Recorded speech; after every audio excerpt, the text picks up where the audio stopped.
आजकल का जो समय चल रहा है आप सभी जानते हैं, कलयुग का समय है और कलयुग के प्रभाव से बचने के लिए ही भागवत, संकीर्तन, भजन, नाम सिमरन, इसकी महिमा है कलयुग में। तो वही उस समय काल खंड में हम बैठे हैं, आप भक्ति रस में डूबे हैं। तो ये साथ आप सभी का बहुत बड़ा एक सौभाग्य है और भगवान भोलेनाथ जी के दरबार में आप बैठे हैं, तो इससे बड़ा और कोई सौभाग्य हो ही नहीं सकता, क्योंकि कल ही शिवरात्रि का महोत्सव था, जो कि हमारा सबसे बड़ा पर्व है भोलेनाथ जी का। तो इस समय जो सबसे ज्यादा आप देखिए भागवत कथा का श्रवण कर रहे हैं, इतने दिनों से कथा चल रही है, तो इसका जो है जीवन में इसको अपनाना है। सुनने मात्र से कुछ नहीं होगा, जब हम इन चीजों को दिनचर्या में अपनी लाएंगे तभी हमारा जीवन परिवर्तित होगा। तो कथा श्रवण से ही जो है कि भगवान ने जो रचना की है, ऋषि मुनियों ने कथाओं का, अन्यत्र जितनी भी हमारे भक्ति रस हैं, वो इसीलिए है कि मानव मात्र जो है वो इन्हीं को सुनने मात्र से ही और उसको थोड़ा जीवन में अपनाने मात्र से ही उसका उद्धार हो जाएगा। लेकिन वो करना पड़ेगा, हमें सुनना पड़ेगा, जीवन में अपनाना पड़ेगा।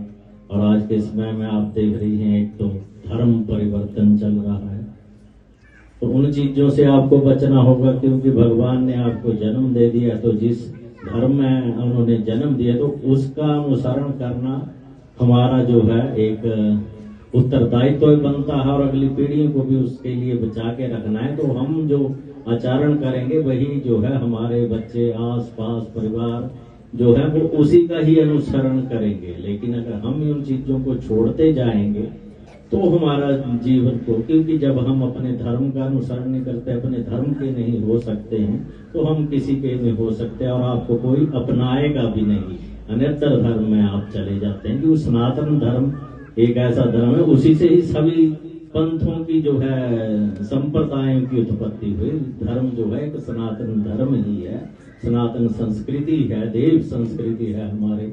देखिए हमारा जब जन्म होता है तो हमारे स्थान देवता है, ग्राम देवता है, आराध्य देवता है, कुल इष्ट देवी देवता आते हैं, तो उनके दायरे में हमारा जन्म होता है।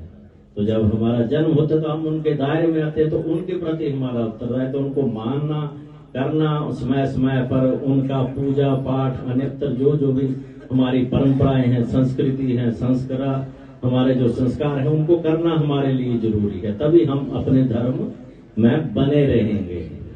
लेकिन अब हम उन चीजों का अनुसरण नहीं करते हैं तो हमारा जीवन निरर्थक हो जाता है। आप किसी धर्म में चले जाएं, किसी संप्रदाय में जाके आपको एक दो से एक तो पितृ दोष लगेंगे, देव दोष लगेंगे, ऋषि दोष लगेंगे, क्योंकि हम उनके उसमें चल रहे हैं। तो आप विभिन्न तरह की परेशानियों में फिर घूमते हैं, फिर आप उस चीज में वापस आएंगे। तो यहाँ तक कि हमने कहीं देखे हैं कि काफी समय से ये चीज चले, लोगों ने अपने घरों परिवारों का नाश कर लिया, कुलों तक का नाश हो जाता है। हमारे कुल देवता क्या है?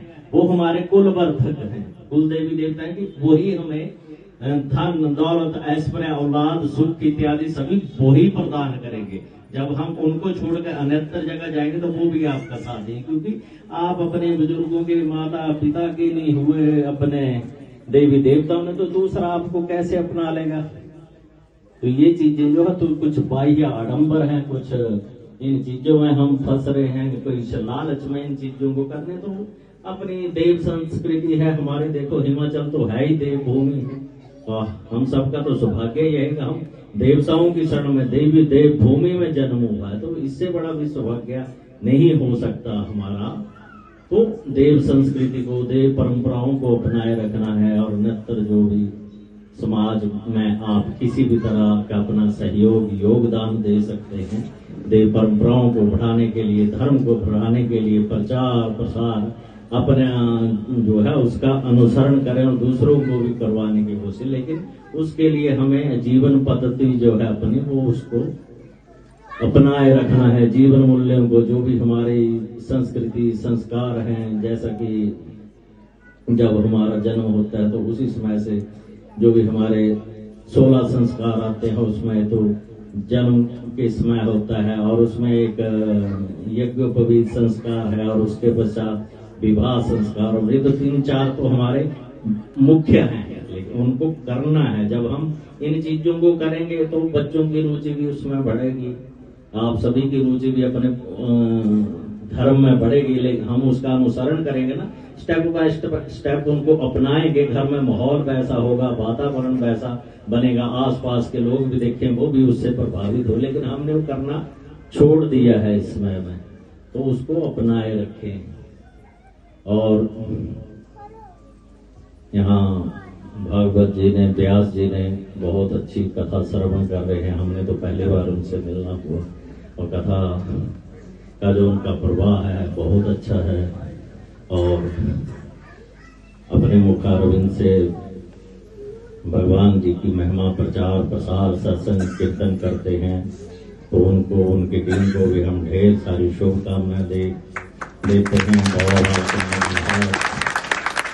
और भगवान जी उनको और ख्याति प्राप्त दें, यही हम कामना करते हैं।